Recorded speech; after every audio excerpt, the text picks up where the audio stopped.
Yo, this is Seagod. Welcome to Hot Streak, the number one sports show on Hits 101 Radio. I'm not alone in the studio today. I got the homie Safe in here. What up? What's good? How you doing? Chilling. Good. So, first and foremost, we're going to get to some NBA news. Because you already know the NBA offseason is more exciting than the NBA postseason. So that's just facts right there. So today, as of today, Swaggy P, Nick Young, formerly Los Angeles Lakers guard, is now a Golden State Warrior. He just signed a 1-year deal, $5 million and some change to go ring chase. Straight up. What was your first reaction about that, Safe? So I saw the deal, and it's something I expected because he had some interest from the Warriors, and if you can go play for the Warriors, why not, right? But to me, he sold out a little because he only got $5 million in 1 year. If I was going to sign a one-year contract with the Warriors, I would have at least gotten like 10. Can't even buy a house out there, with $5 million in San Francisco. So I don't know. I don't think it was a financial decision. Like you said, I think he's going ring chasing.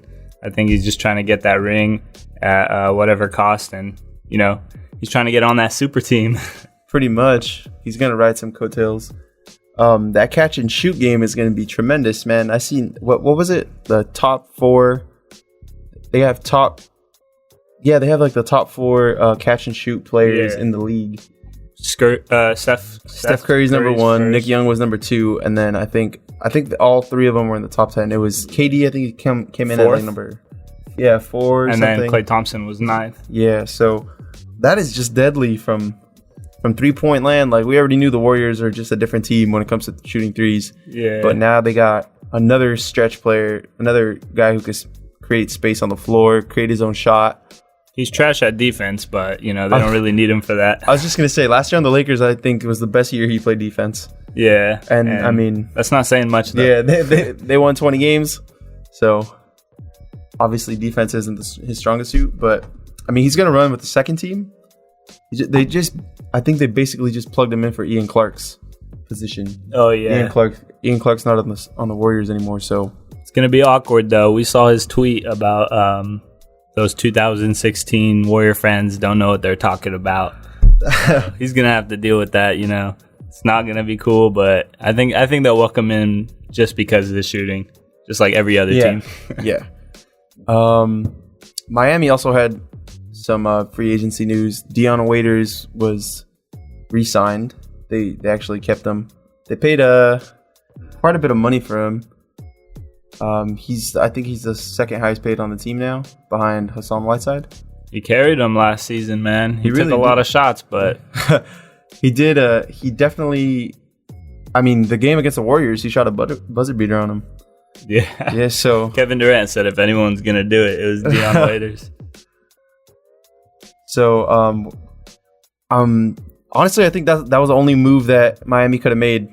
Because Gordon Hayward was never looking at Miami as a potential contender in the East. Yeah. Let alone, I mean, they would have been able to pay him a lot of money, but he wasn't going to win games. And I think Gordon Hayward not was what more, they needed, really. Yeah, I think he was definitely inclined to go. Obviously, I mean, he signed to the Celtics with his old college coach.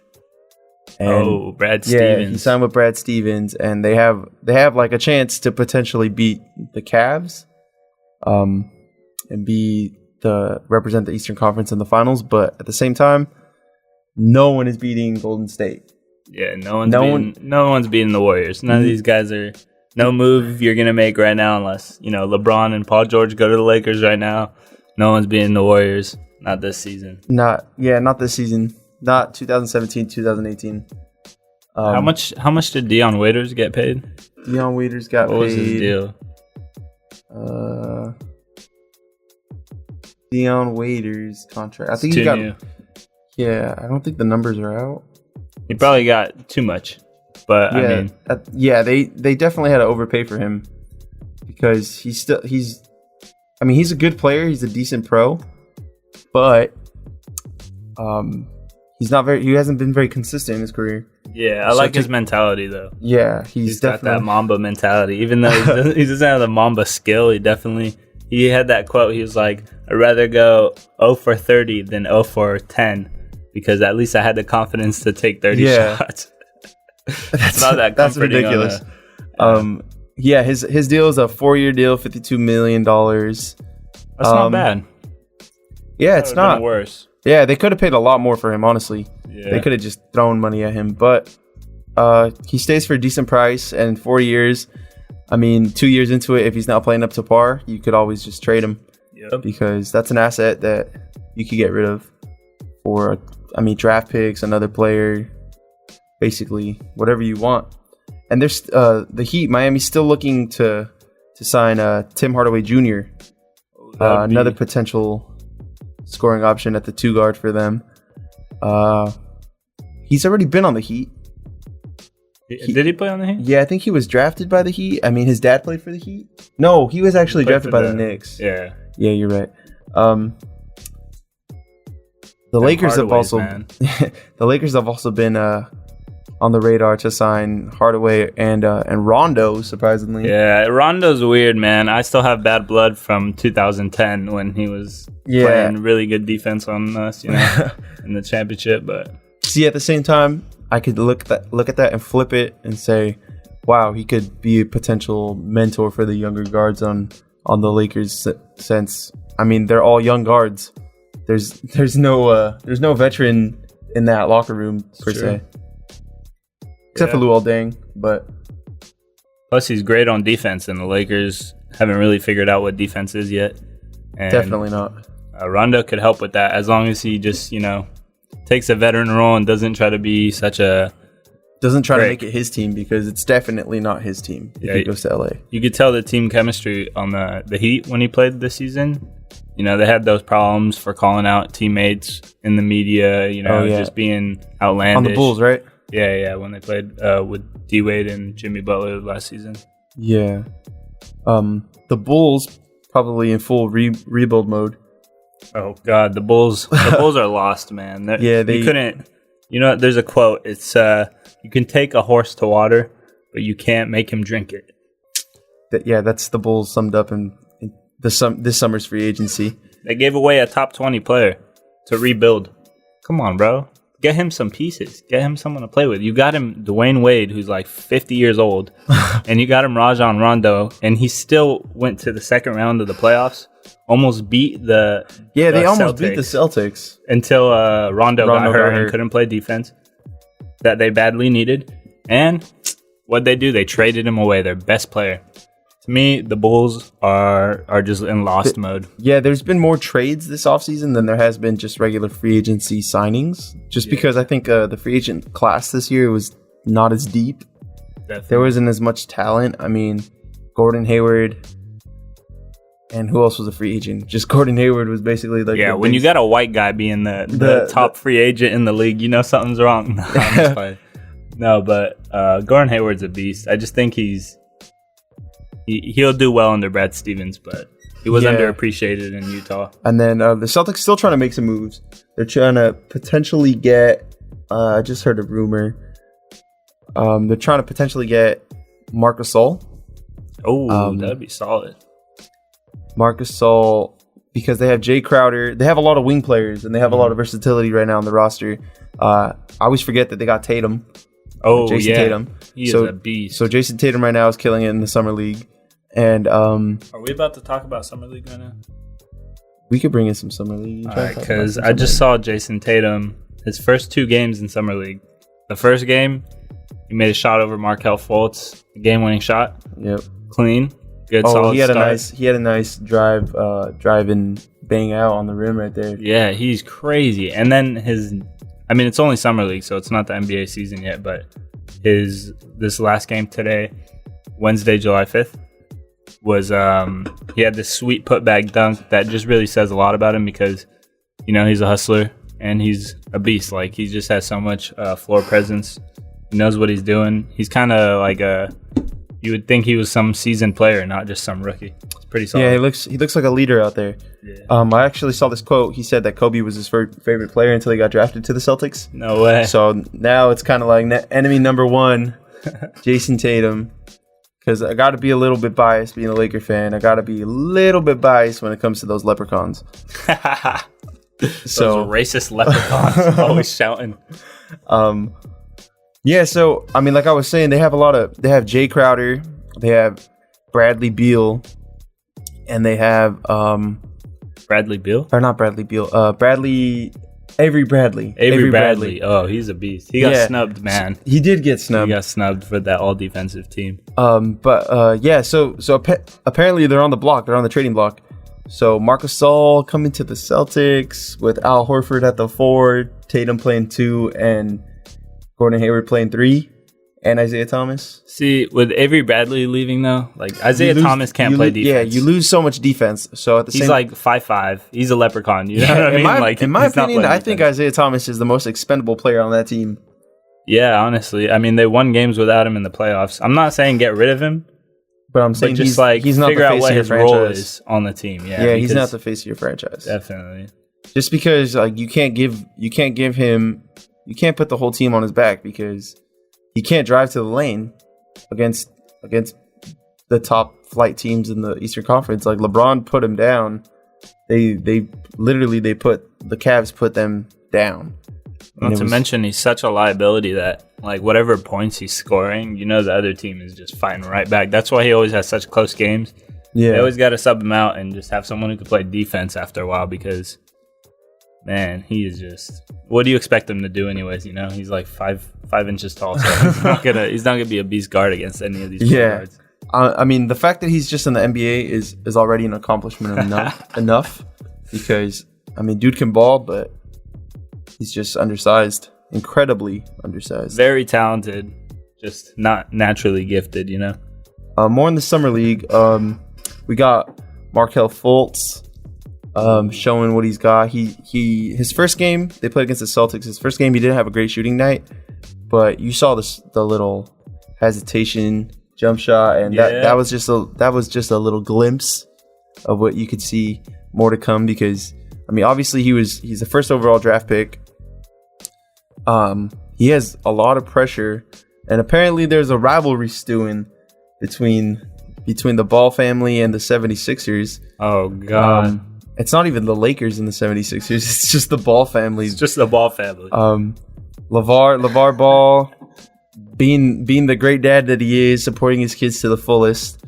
And there's a lot of salty 76ers. I really think Joel Embiid is just like insecure about his team right now, or just like I don't know what it is, but I don't know. He's good, but he hasn't even played 50 games in the NBA. Yeah, and so I heard LeVar, he called him out on it. He was like, those guys are good, but they can't stay healthy. When Ben Simmons tweeted for Joel Embiid to dunk on Lonzo when when he got drafted by the Lakers. Yeah, like they're good, and I like the Twitter beef and the, you know, I think it adds another dimension to the game, especially like the modern game, but you guys need to stay on the court. Like Ben Simmons hasn't even played yet. Yeah, and what Joel Embiid say? What, can we cuss on here?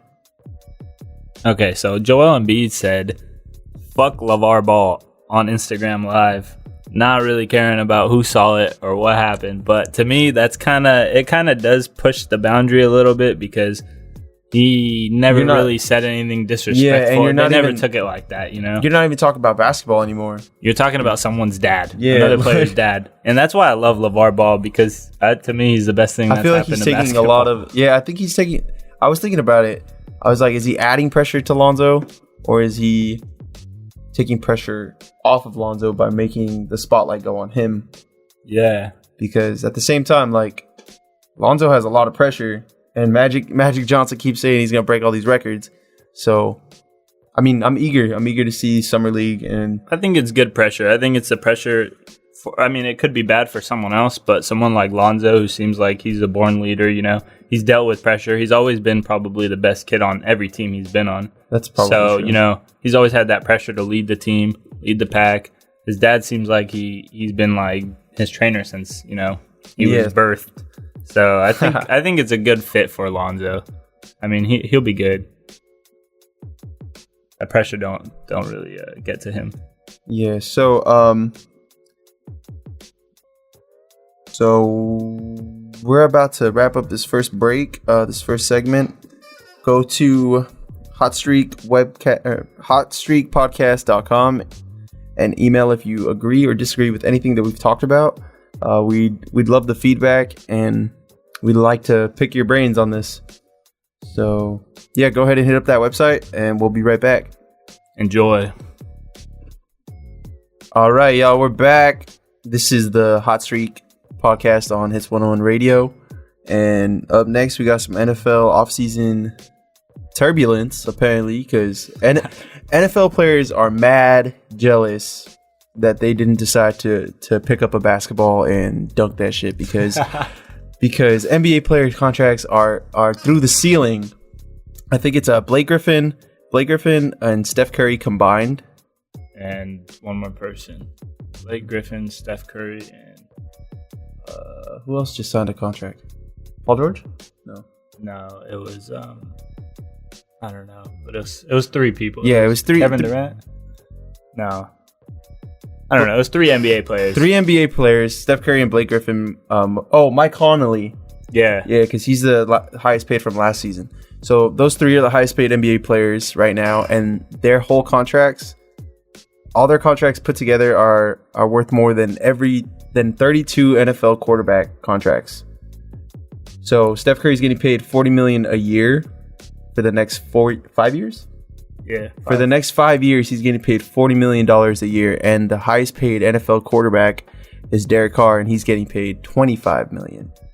So there's some chitter chatter on Twitter between certain NFL players saying it ain't fair. It ain't fair. They're salty. Sammy Watkins, a wide receiver for the Buffalo Bills, he's really salty. He's just dreaming of NBA contracts in the NFL. But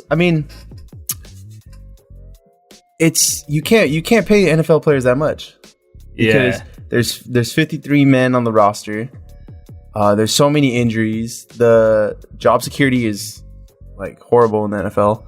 Yeah, you're gonna get injured. You can't get signed to a 5-year deal and expect to be playing all those 5 years without anything. An injury's coming. It might not be a significant one. Hopefully it's not a significant one, but you're gonna tweak an ankle, you're gonna break a finger. Yeah, plus I saw the report, the players union in the NBA versus the players union in the NFL. Uh-huh. The players union in the NBA gets, I think, 51 or 49% of the revenue, and in the NFL it's only like 35%. Yeah, the NFL doesn't care about anything except for making their own money. Yeah, plus the players league in the NFL, the union is weak. It's not as strong as the one in the NBA. They're just not, negotiating good enough. But at the end of the day, you're going to get paid for how much the team values you, right? So even Derek Carr, he got $25 million a year. Yeah, highest paid quarterback. What was it last year for the NBA? Was it how much was LeBron getting? $30 million? Yeah, something like that. So those are the 2 most valuable players on each team, right? In the NFL and the NBA. They're getting paid pretty close. It's not obviously the same. Yeah. But they're getting paid pretty close, and it's just hard to determine what. You're not going to be the lineman, and you're not going to get, $30 million a year unless you're the best lineman in the league. Yeah, I'm going to throw some stats at you about Derek Carr right now because I heard a lot of negative remarks on that contract saying, oh, he hasn't been proven. He's not proven. No, he is proven. He has doubled his win total in every single year that he's been starting. He's the only rookie from 2014 to start every game that he's played while healthy. He's increased his touchdown and interception ratio each year in the league. I think he has the 3rd most yards in the first 3 years of his season in NFL history, or 2nd most behind Dan Marino. And yes, he got injured last year. And yes, it was a fluke injury, and it could have happened to anybody. And that's the reason why the Raiders didn't beat the Texans in the playoffs, because they obviously didn't have the best player on the team. So to say he's not proven, I think that's just a cop-out. People are just mad because he's getting paid that much. But at the same time, he's not going to be the highest paid player in the NFL for that long.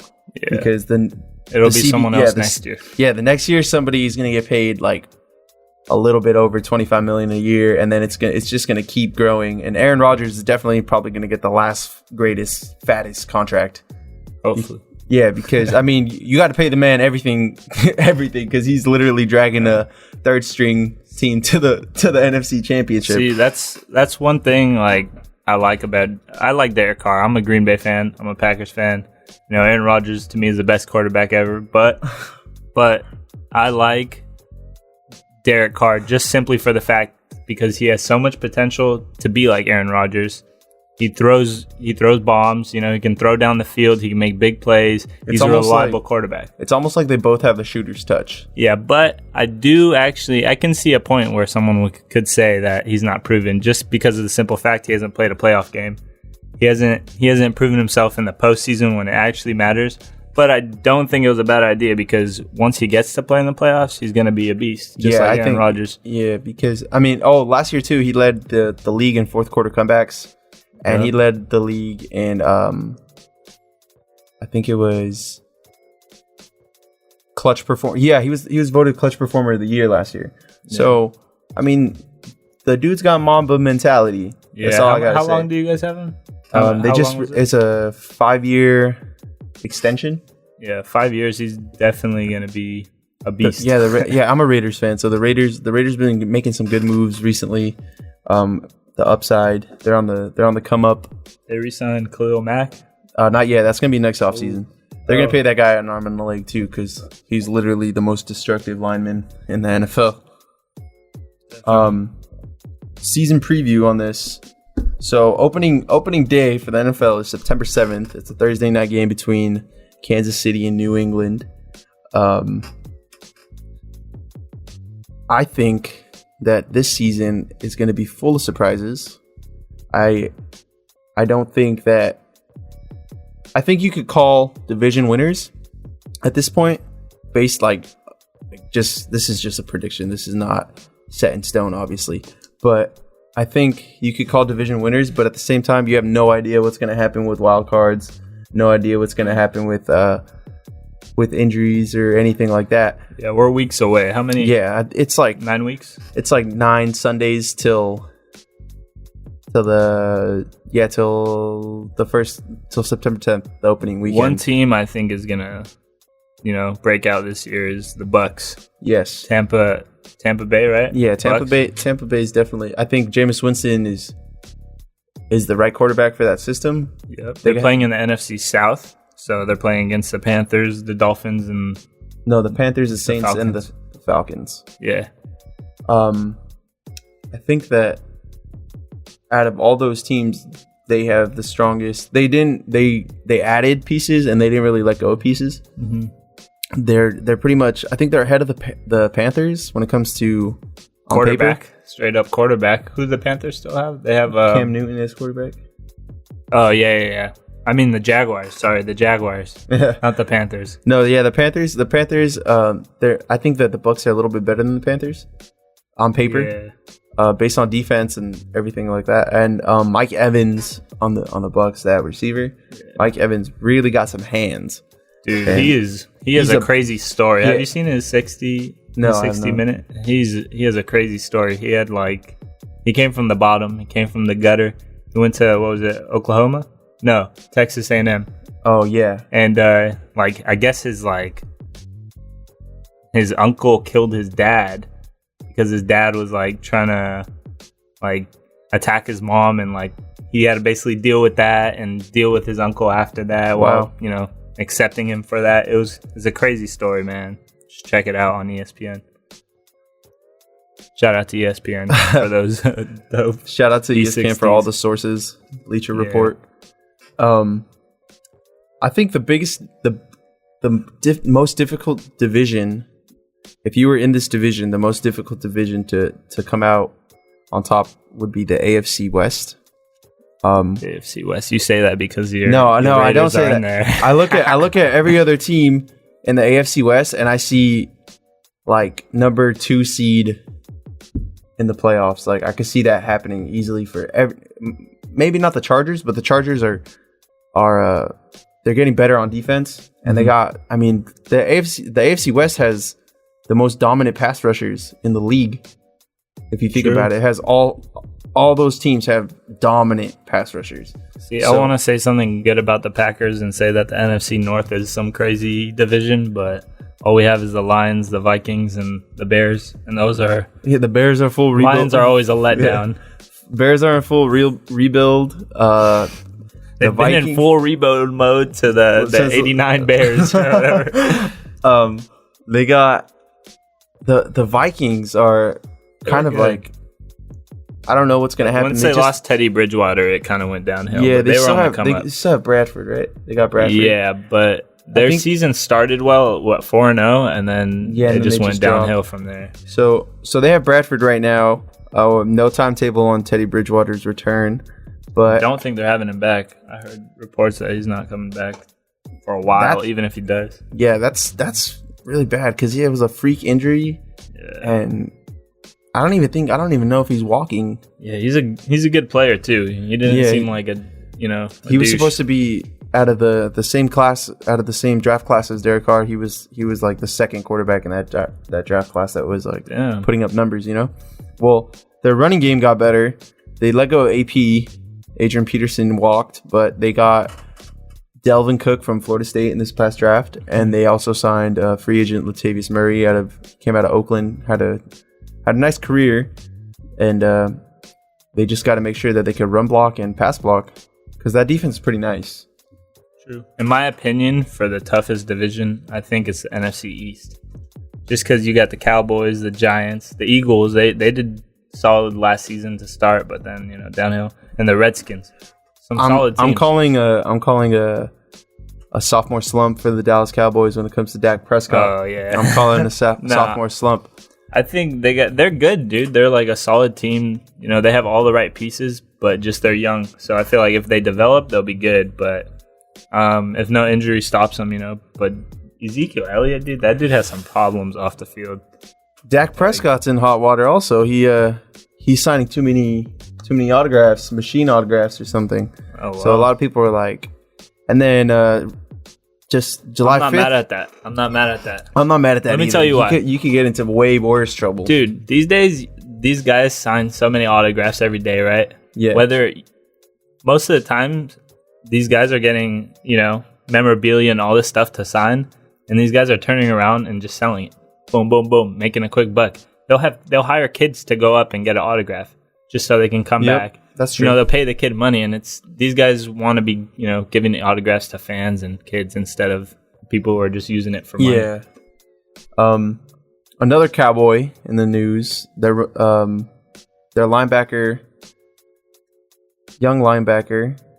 Cowboys are lawless. Yep, they really are. Damian Wilson has just been arrested. July 5th, he was arrested early in the morning for aggravated assault charge. So, I mean, the Dallas Cowboys they're lawless. Yeah, shout out to the Dallas Cowboys, man. I think ever since, what was his name? The wide receiver? Terrell Owens? Yeah, Terrell Owens. I mean, he started like the bad boy thing. But this last season that just came up, like, really brought in a new class of just like bad boys, man. Yeah, they're trying to make that name for themselves. Yeah. Yeah, we haven't even talked about the Patriots yet. The Patriots have quietly been assembling a super team. Yeah, the Patriots. They added some pieces on defense. Stephon Gilmore from the Bills, cornerback. They signed him. They didn't even get rid of Malcolm Butler. Oh, damn. So they still got Malcolm Butler. They still got a couple. They got Brandon Cooks. I don't know how they got. Way. Yeah, they got Brandon Cooks from New Orleans. They gave up like a draft pick or something on draft day. They got the speediest slot receiver in the game. Dude. They still got Gronk. Wow. It's ridiculous. Bill Belichick is a mob boss. Yeah, like somebody could be working at Little Caesars in week 6, and then by week 11, he's like starting. He's made them into the best. Yeah, he's like starting slot receiver, and he's catching 80-yard touchdown passes by Tom Brady. So he's got a system. He's like all the other great coaches. Popovich. Yeah, he's got a system. They got systems, and they're running. He's a cheat, but it's working. Yeah.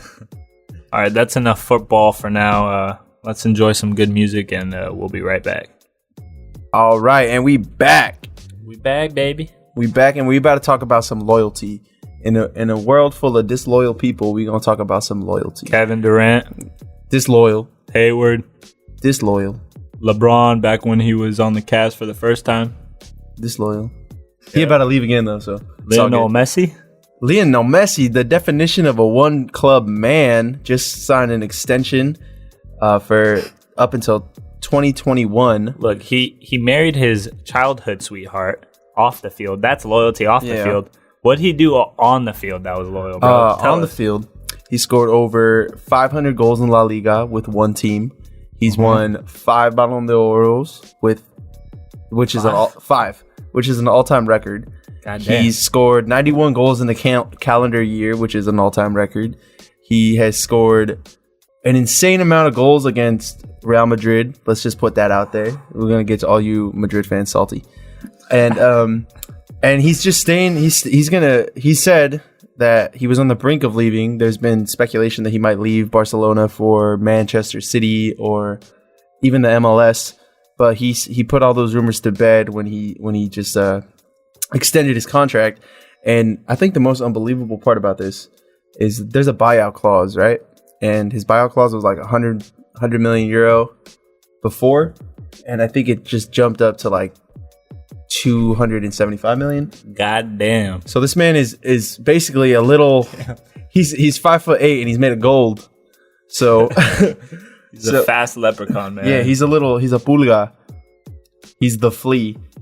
And more Barcelona news. They've been linked with Italian midfield maestro Marco Verratti, but unfortunately, it looks like he's staying at PSG to again have a dismal season. So I mean, Barcelona's right there. We don't want him anyways. Yeah, they didn't need him anyways. More transfer news. Arsenal signed Alexandre Lacazette from Olympique Lyon in the French league. They just signed him. He's been over the past 4 years in all top European leagues. He has been the third all-time scorer, behind only 2, Cristiano Ronaldo and Messi. He's converted 76 goals in the past, I think past 2 years, 76 goals, or created 76 chances. He's pretty good.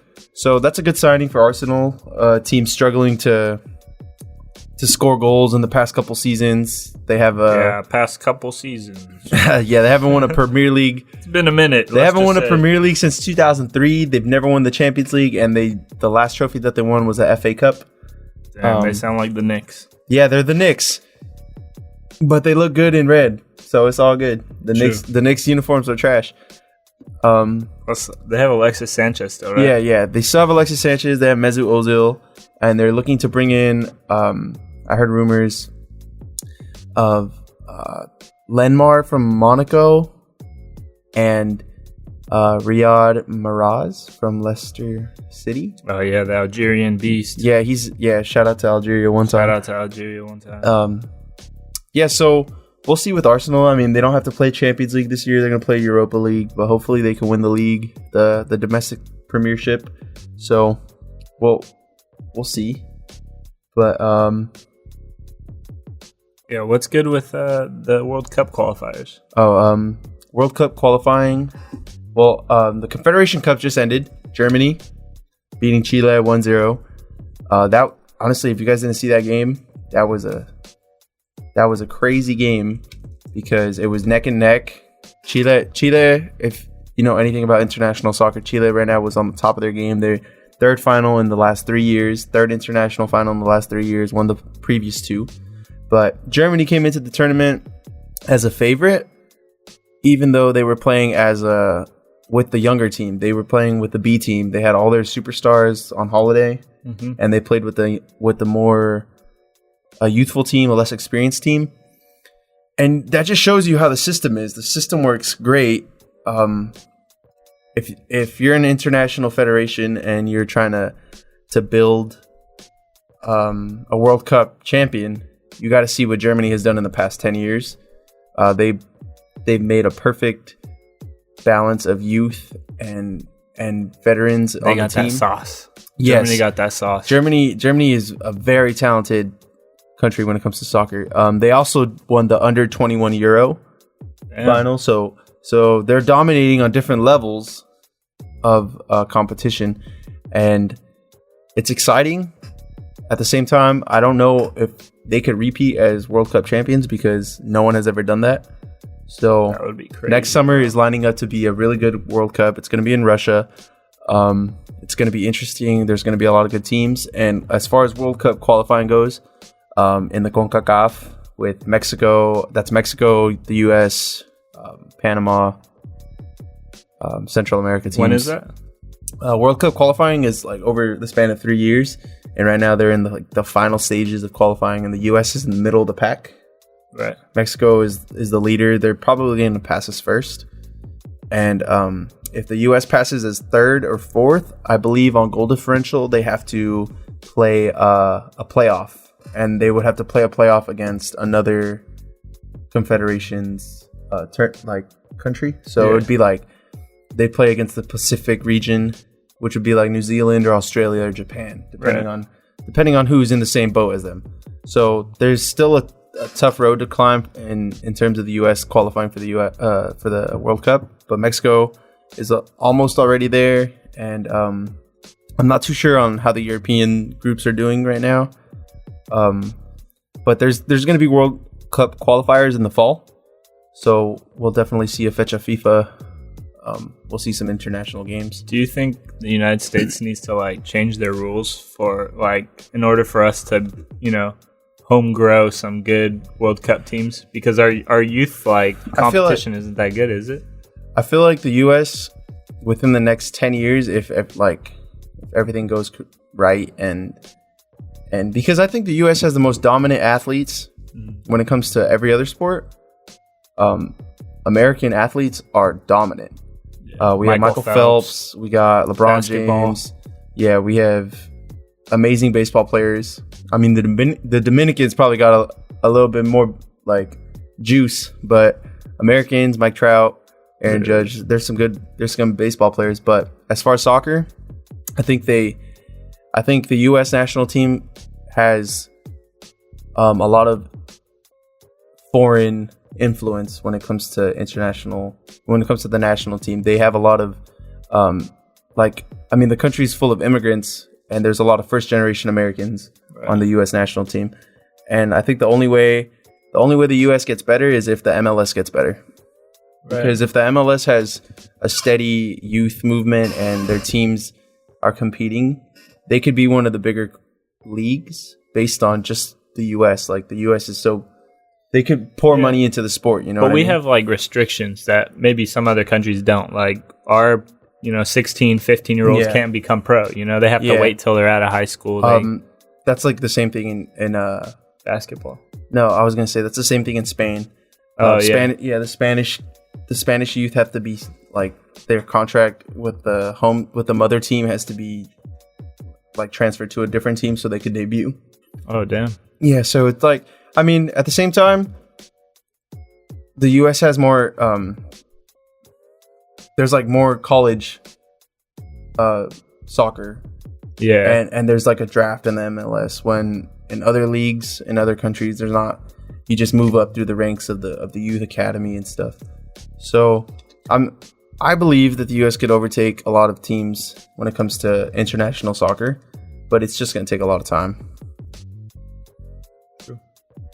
I hope we can do it, man. I'm tired of seeing us lose in the first round every World Cup. I'm happy we made it, but it's just bro. It's not. I don't even bat an eye when the U.S. loses. I get a little more. I get super salty when Mexico puts up a dismal performance or something because. When they tie against when they lose 4-1 against Germany in the Confederations Cup, I'm just let me coach the team. See, it sets them apart. They look good against the US and they go play a real team like Germany. Yeah, anybody's gonna get smacked by Germany though. Anybody's gonna get smacked. True. Yeah, so you want to give out the quick plugs, Safe? Yeah. Unless you got something else to say. You got something else to say? Nah. I want to plug my stuff real quick. I'm trying to get followers on our new Instagram page. It's called Hot Streak Podcast. Hot Streak Podcast. No numbers, nothing. Just Hot Streak Podcast. Follow your boy Young Saif, YUNGXSAIF, and go ahead and follow me on Instagram as well at chef_cgod. And so you just email us on the website, and if you have anything to say, whether you disagree or agree with what we're saying, go ahead and comment and let us know. One more plug. Follow CRP shows on Instagram too. Don't let us forget about that boy Cesar producing Ghost producing. We really out here. Stay tuned for more of the Hot Streak podcast. We're gonna be trying to get this thing popping. Yeah. So that's it for the week, right? Yow. Later.